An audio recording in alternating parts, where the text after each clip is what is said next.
Hello, pre-calculus. This is chapter 7, closure. Okay.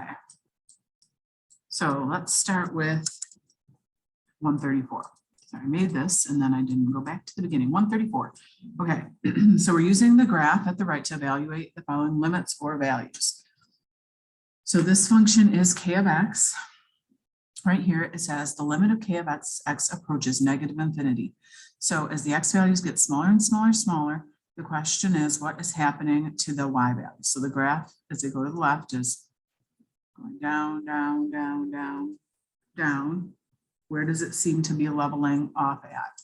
It seems to be kind of leveling off far here. It seems to be like leveling off right here at 2. Right, so it seems like it's leveling off at 2. So we would say the limit is 2. For part B, it says find the limit of k of x as x approaches -3. So I'm going to kind of just draw in a dashed line here at -3 and from the right. So starting at the right of -3 and headed towards -3. So it doesn't matter where you start. Like if you start all the way over here, you would have to jump up to here. I just want to know what happens as I get really close. My x's get really close to -3. My y values seem to be getting closer here to 2. All right, then I want the limit of k of x as x approaches 0. And notice this doesn't say from the left or the right. So if it's the limit as x approaches 0, it means that as you approach from the left and the right, it has to be the same value. So as I approach now 0, so I'm going to put this dashed line here. From the left and from the right, the y values are getting closer right here to -2. Okay, now D is asking for k of 0. That means the y value when x equals 0. So at 0, here's x equals 0, the y value, you might be like, well, is it this one or this one? This open circle means there's no point there. There's no value associated with x equals 0. So it's right here, and that y value is 3. And this is asking for the limit of k of x as x approaches 2 from the left. Okay, so here's 2 from the left. Okay, so if I start on the left side of 2, heading toward 2, right, my y values are going up, up, up, up, up, up, up. So we would say the y values are approaching infinity.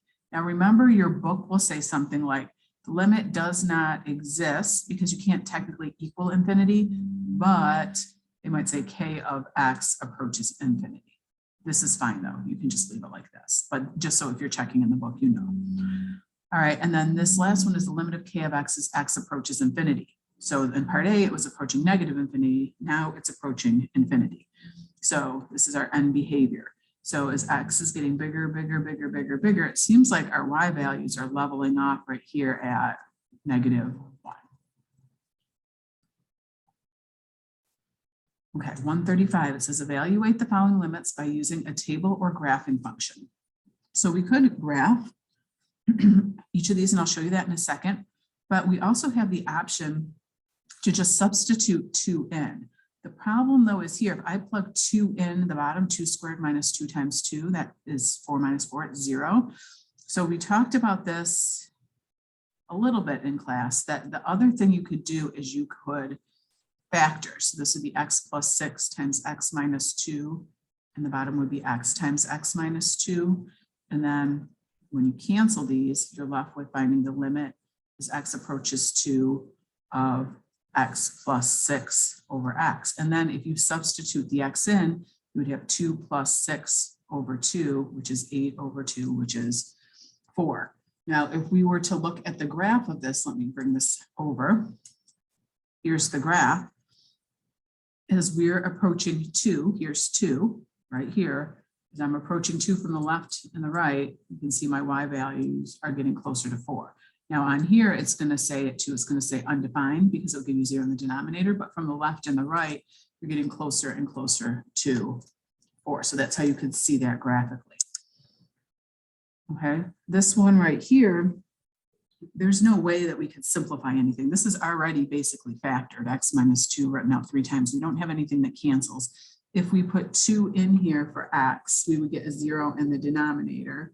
So let me bring this graph back over and let me turn this one off and this one on. You see at 2 that we have vertical asymptotes. So as I approach from the right, I'm getting closer to infinity. As I approach from the left, I'm getting closer to negative infinity. So for this one, we would say that the limit does not exist because you have vertical asymptote there. Okay, now for C, if I were to substitute the 2 in, again, I would get a 0 in the denominator, but this one actually could be factored, and this would be x minus 2 times x minus 1 over x minus 2 times x plus 2, and you see these cancel. So really you're finding the limit as x approaches 2 of x minus 1. Oh wait, this was a plus 2, right? Over x plus 2. And then when I plug 2 in, I get 2 minus 1 over 2 plus 2, which is 1/4. So let's take a look at this graph again and see if that is validated in a graph. We wanted the limit as x approached 2. So here's the 2 right here. And if I click on it, it will say undefined. Right there, we saw it, right? But you can see the y values are getting, see how the y values are getting closer to that 0.25 that we got over here when we solved.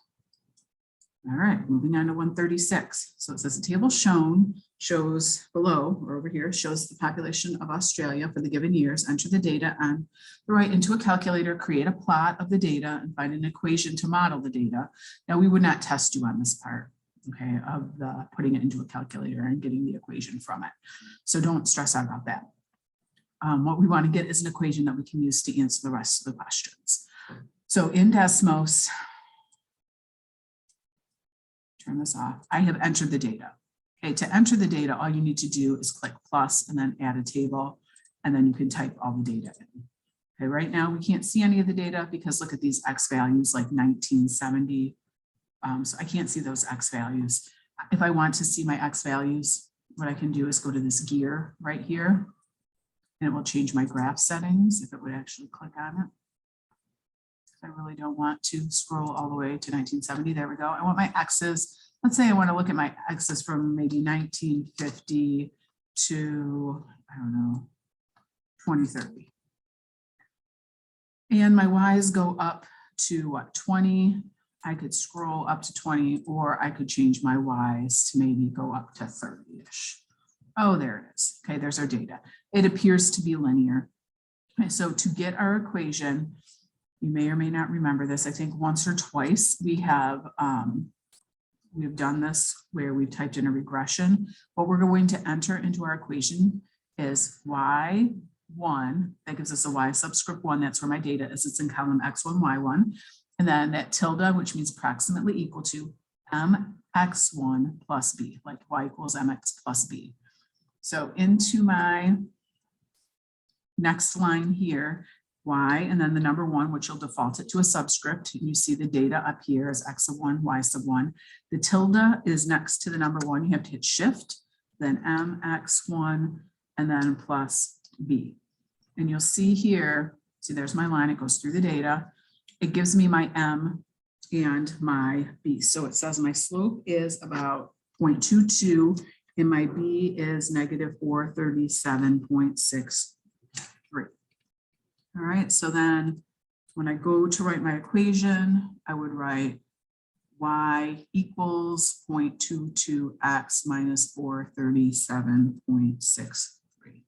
So it says if the population growth of Australia continues in this pattern, what population can they expect in the year 2020? So then into this equation for x, we could substitute in 2020 and get our population.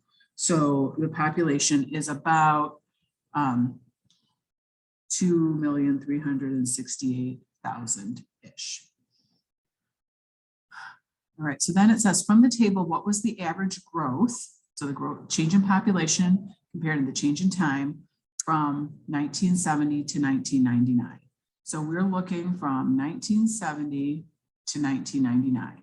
So I want the change in population. So my population, we should usually start with like the end, right? So our change in time was 1999 minus 1970, right? Change in population over change in time.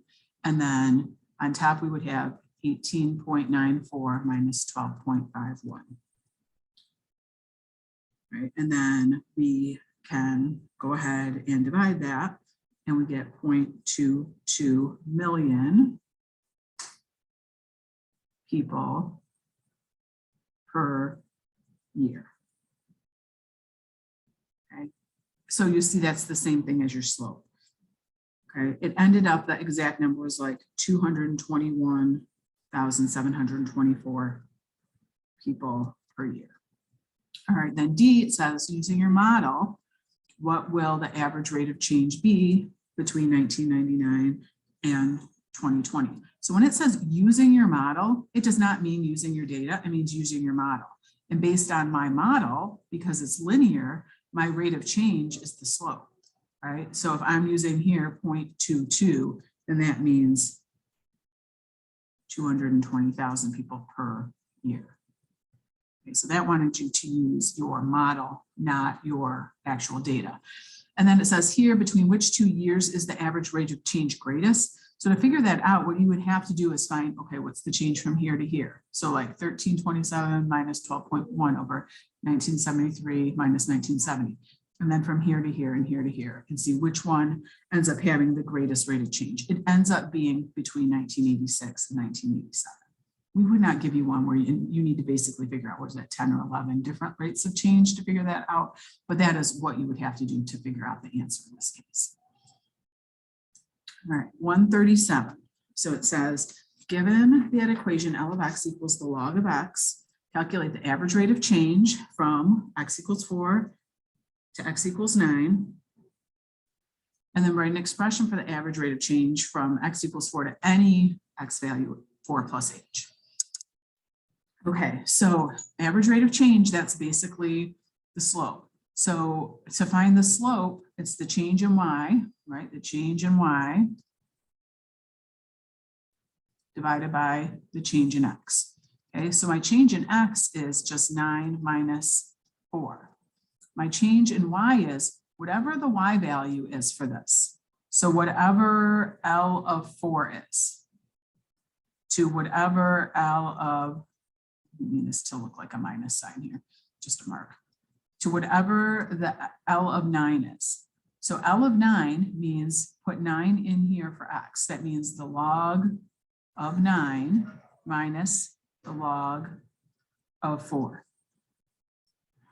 And your book actually just left this as a, left it in log form. They didn't put each of these into the calculator and get a decimal. They use log properties to say that this would be, if this is subtraction, this would be a log of a quotient 9/4, oops, 9/4, divided by 5. Instead of writing it with like fractions within fractions, it wrote it as 1/5 times the log of 9/4. Okay, so on the test, we'll probably have a part where you can use a calculator, not use a calculator. In this case, if we had said no calculator, you would just leave it like that. And that's how the book left it. And then it says, now write an expression for the average rate of change from x equals 4 to x equals 4 plus h. So on the bottom, we would still, so we just find the difference in the x's. So we'd have 4 plus h minus 4. And then we would need to find the log of, when we have 4, the log of 4, right? The y value when x is 4. And here, the y value when x is x plus h, or 4 plus h. So the log of 4 plus h. And then we would subtract them. So we'd have the log of 4 plus h minus the log of 4. So same idea as what we had over here, but instead of having a second value, it's just saying the difference from 4 to some other value. And so then really similar to what we had here, we could, because it's a subtraction, I could write it as the log of the quotient divided by 4. This would be just h. So I think the book wrote it just like that, or you could write it as 1/h times the log of 4 plus h over 4. So either of these. All right, 138 gets into solving exponential equations, power equations. So for 138, I notice that like a 25 and a 125 can be rewritten with a base of 5. And so 1 over 25 is equal to 1 over 5 squared, which is equal to 5 to the negative second, right? If I move that up and change it to a negative exponent. So I would have 5 to the negative second to the x plus 1 power equals the square root, which is the 1/2 power of 125 to the x. 125 is the same thing as 5 to the third. So I'd have 5 to the third to the x, and then the square root is the same thing as the 1/2 power. So now I can clean this up and rewrite this as 5 to the negative 2x minus 2. Rewrite that because it got all smushed together. Negative 2x minus 2 equals 5 to the power to a power to a power. We're just going to multiply. So that would be 3x over 2. Because these both have a base of 5, that means that these have to be equal to each other. I don't want you to think that you're canceling out the 5s. Basically what you're doing is that you're taking log base 5 of both sides. And when you do that, you remember from log properties, if these are the same, they undo each other. So then you're left with negative 2x minus 2 equals 3x divided by 2. So it's not that we're just canceling out the 5s. If the sides have to be equivalent, then the exponents have to be equivalent. But this is really kind of what's happening in between. Okay, so then I want to solve for x. I have x's here, like in here on both sides. So I'm going to get the x's all on the same side. I'm going to add 2x to both sides. They're like terms. So negative 2 equals, this is 3/2 x. This is like 4/2 x. So then that's the same as 7/2 x. And then to get rid of the 7/2, I'm going to multiply both sides by the reciprocal. I'm going to multiply both sides by 2 7s. So then that's just 14 over 14. That's just x. And then that's equal to negative 4 over 7 when I multiply across the top and the bottom. Okay, so negative 4 7ths. All right, so this next one, well, I look at these and I'm like, there's not really any way I can rewrite things with the same base. I would start by subtracting this 50, that's supposed to be 50. At 9 to the x minus 4 power equals 43. And I would say on the last test, some people would get to this point and they would just play around with their calculator and try to figure out what number do they have to have here so that 9 to that power is 43. I guess that gets you there, but part of the points come from like showing your understanding of the math. So you're not going to get full points if you do that. What you would want to do, because I can't rewrite the 9 and the 43 with the same base, is to take the log of both sides. You could do like the straight log, like log of base 10 of both sides. Or here, what I would really do is I would do the log base 9 of 9 to the x minus 4 power equals the log base 9 of 43, because the log base 9 of 9 to a power is just the power. And then I would just put this into my calculator, but I would do it all kind of at one point. I wouldn't like figure out the decimal and then add the 4. I would do it all in my calculator at one time so it's more accurate. So I would add the 4 to both sides, and then in my calculator, I would put that whole thing all at one time so that I get a more accurate answer. So 5.712. I'm going to round to the thousandths because that's what we did on our last test. Now, if you don't like doing it that way, you could take the log or the natural log of both sides. I'll just show quickly. I could do just the log of 9 to the x minus 4 equals the log of 43. And then I can use the property where I bring that down in front. So if you're more comfortable doing it this way, you can. And then I would divide by the log of 9. And I get whatever that decimal is, and I have x minus 4 equals that, but then I'd have to add the 4, which is the exact same thing as doing it up here. This is just less steps. Okay, part C. All right, I'm looking at this. Oh, a negative exponent. There's no way I can rewrite anything with the same base. I'm going to add 3 to both sides. I'm going to get this x by itself. This 2, I've got to get rid of this thing. So I have x to the negative 5/3 equals 3. Now this is different than the last couple because the power is not a variable. The base is the variable. So to get rid of this negative 5/3 power, I'm going to take both sides to the negative 3/5 power. Because power to a power you multiply, so this would be 15 over 15, that'd be just x to the first, and then I have 3 to the negative 3/5 power, which you could put that into your calculator and just get an answer. It's 0.517. I think that's fine. I guess you could also think of it as taking a reciprocal, and this is a 5th root and a 3rd power. You could think of it that way. So like 1 over 3 to the 3/5, and then this is the 3rd power of the 5th root. So you could think of it as 1 over the 5th root of 27, right here. It's kind of nasty. We don't usually put roots in the bottom, so I just kind of leave it. All right, 139, now solving the log equation. So using our log properties. So for this one here, I see I have 2 log expressions being subtracted. We've had to do this already in this closure where we see this subtraction and we rewrite it as a quotient. So I'm going to start with that. It's minus there, equals 0. You have to bring this log down.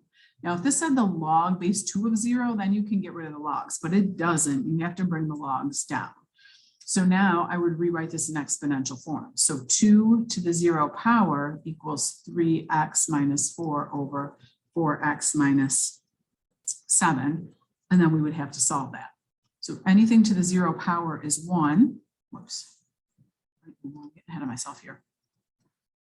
So now I have to solve this equation. I would start by multiplying both sides by the 4x minus 7 to get that out of there. So then I would have 4x minus 7, this is 7, times 1 is just 4x minus 7 equals 3x minus 4. Get the x's to one side, so I'm going to subtract this 3x. It's just 1x minus 7 equals negative 4, and add 7 to the other side. So we just have x equals 4. Right? Why do I have something else written down? Did I do this right? I'm just looking. Oh, shoot, here. I wrote this down wrong. I was getting ahead of myself. Sorry. This was a minus 4, right? These cancel, this is minus 4. That's why I'm checking my answers as I go to make sure I don't screw anything up. Okay, so it should be 3. So x equals 3. Okay, for part B. Okay, another log. Well, I got a couple choices here. I could bring this negative 4 up and make it a power on this, or I could just divide it off. Gone. So then I have the log base 5 of negative 2x plus 5 equals 3. And then once I'm at that point, I can rewrite this in exponential form. So 5 to the 3rd equals negative 2x plus 5. That's 125 equals negative 2x plus 5. And then subtract 5. So 120 equals negative 2x. And then divide by negative 2. So x is negative 60. And whenever, and I should have mentioned this here, whenever you're solving something with a log, you want to make sure your answers, if you plug them back in, would not give you an expression where you're taking the log of a negative number or a 0. So if I go back to this one and I put 3 in, that would be 9 minus 4 is 5. I wouldn't get anything negative, that's fine. Here, this is a negative 60. If I put that in, it's a negative 2 times negative 60, so it ends up being positive. But whenever you're solving a log equation, you want to think about that. All right, 140. The current in a straight river is flowing so that if a motorboat travels upstream at an angle 20 degrees with a velocity of 15 kilometers per hour, it will land on a spot on the opposite shore directly opposite its starting point. What is the speed of the current? Okay, so basically what I'm looking for here, if I want the speed of the current is, so if I have this boat, and it's like this 20 degrees, right? So let's say this is 20 degrees, and this is my 15 kilometers per hour, and there's a current pushing against it. It's like, here's the current pushing against it. I want to know what this is. I want to know like the length of this. Basically what I want is the vertical component, right? If this is the horizontal component, this is the vertical component. Basically what I want is the vertical component, or you could even think of it as just a triangle, right? And this is opposite, so sine. But remember from our component form, it's the magnitude times the cosine of the angle, magnitude times the sine of the angle. And I'm just interested in this. So I just need to do 15 times the sine of 20, which would be the same thing as if you solved a right triangle. So it's 15.130 kilometers per hour. It's been a long time since we did vectors. All right, 141. Given the sine of an angle is 3/7 and that the angle falls between pi over 2 and pi, determine the values of the cosine and the tangent. Okay, so when it is telling me that I have an angle and the angle falls between pi over 2 and pi, so think about your unit circle. It means my angle is somewhere over here. Okay, so when I draw my triangle, I'm always going to drop my perpendicular to the x-axis. So I know my angle, really my theta is here, but I'm going to put my theta here in my triangle because remember, the sines are the same in these quadrants, right? The sines are the same. The cosines are opposites. So if I can figure it out for this triangle here, I can figure it out for like the whole triangle. So if they say the sine of the angle is 3/7 and sine is opposite over hypotenuse, in this triangle, opposite, the leg opposite my angle is here. This is my 3 and my hypotenuse is 7.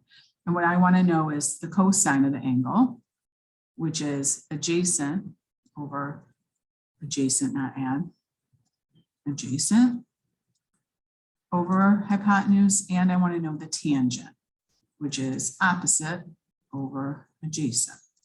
So this is my opposite, this is my adjacent, this is my hypotenuse. I need to figure out what this side is to be able to get either of these.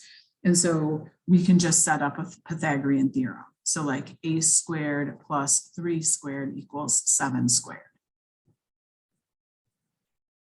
So a squared is 40, and then I take the square root. It's positive or negative square root of 40, which 40 is 4 times 10. So I could write it as 2√10. And when I write positive or negative, that depends in these on what the quadrant is. And because I'm in quadrant 2 and I'm going to the left, it's negative 2√10. So this side here is negative 2√10. And by labeling it like this, that's why I can use this angle instead of like worrying about this whole thing. Because when I think of this as a negative, I'm taking into consideration that I'm in the second quadrant. So this would be negative 2√10. That's my adjacent over my hypotenuse. So that's it. And then here, opposite, which is 3 over adjacent. Now we don't usually leave it like this, right? We don't usually leave it with the radical in the denominator. We reviewed this back at the beginning of the year. The lights just turned off in my room, if you can't tell. We would multiply the top and the bottom by the radical in the bottom, because this would give me now negative 3√10 over 2 times √10 times √10 is 10, so over 20. So negative 3√10 over 20 would be my tangent. And we've got one more. All right, approximate the area under the curve for this function, -1 to 3, using 8 left endpoint rectangles and 8 right endpoint rectangles. Okay, so first it says from -1 to 3. From -1 to 3, that's a distance of 4, and I want 8 rectangles. So that means the width of my rectangles is 0.5, right? So this would be -0.5, and this would be 0, and then this would be 0.5, right? Going up by halves. So the formulas for these, for the left, is you start at k equals 0. I'm going to use n just because I'm going to use the inspire and it likes n's better than k. And then this n's 1 less than the number of rectangles. And then you have the width, which you can put here or here. I'm going to put it out here, I think. This change in n, this is my width. And then I have a rule for f of x sub n. So a lot of you on the last test skipped over this part and just used this and put n's in place of it. What you have to do is you have to write a rule for this and put that in place of your x's and then substitute it in here. So, one second. Use the following interruption from Jim Meredith. PowerPoint sign-up meant tomorrow, March 9th. Fee includes personalized. Sorry about that. Okay. So what we have to do is we have to write a rule for this. So we see. Good afternoon again. Is anyone interested in learning more about Diversity Council? There is an information session in Mr. Cooper's room today at lunch, room 123. Again, anyone interested in learning about Diversity Council? There's an information meeting at lunch in Mr. Cooper's room today, 123. Have a great day. All right, so we have to write a rule for this. It's increasing by a half each time, so it would be 0.5 n, and then it's starting at -1, right? So 0.5 n minus 1, that's our rule for x sub n. And so what we're going to do is we're going to substitute this expression in here and here for x. That's what gives us the height of the rectangle at each of these intervals. So this will be 0.5 right here. So it'd be n equals 0 because there are 8 rectangles. This would be 7. And then inner parentheses. So when you type this into your Inspire, it automatically defaults to a set of parentheses. All of this has to fit in these parentheses. So if the first thing we would do is we would put this in parentheses and then to the third, if you in your Inspire using the set of parentheses they give you, just put in this here and then put cubed. What your Inspire thinks you want to do is cube the whole thing. So when you're going to put this into your Inspire, the set of parentheses they give you, that's just holding everything inside. Everything else you want needs its own parentheses if you need them. So then this would be plus 2 times 0.5 n minus 1 plus 6. And when you enter this into your Inspire, it has to look exactly like this. Okay, for your right endpoint rectangles, it's the same thing, but remember the rule is you start with 1 and you end with the number of rectangles. But this right here and like the width and this are the same thing. So the only difference in my rule would be from here to here is that I would have started with 1 and ended at 8.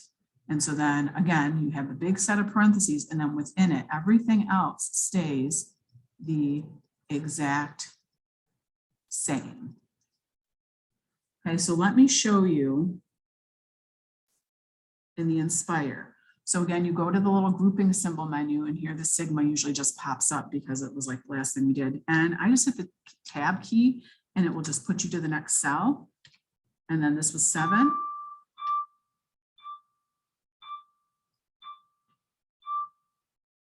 Okay, so here's the parentheses I'm talking about. If you're like, oh, I have a parentheses and it's to the third, and I'm just going to type 0.5 n minus 1, and then for my parentheses, I'm going to just bop out here and put my to the third power. Do you see it puts the whole thing to the third power? Okay, that's not what you want to have happen. What you want to have is, let me do this again. Okay, so I have n, and then I have, it was 0, and then it was 7. Here, I want to open another set of parentheses to the 0.5 n minus 1, and then on just that set of parentheses to the third. And then from there, it was what, plus 2, and then it was 0.5 n minus 1, and then plus 6. So you see how this set of parentheses here that they originally gave me is that's what everything else is inside of. And I just realized I forgot the 0.5 in the very front. So let me just type that in and then hit enter, and it's 43.5. That's our left end point rectangle. Now, if I want my right end point rectangle, what's easy on the Inspire is if I just click the up arrow and highlight that whole expression, I can hit enter now and copy it down. And now I could just change because everything stayed the same except for now this is 1 and this right here is 8.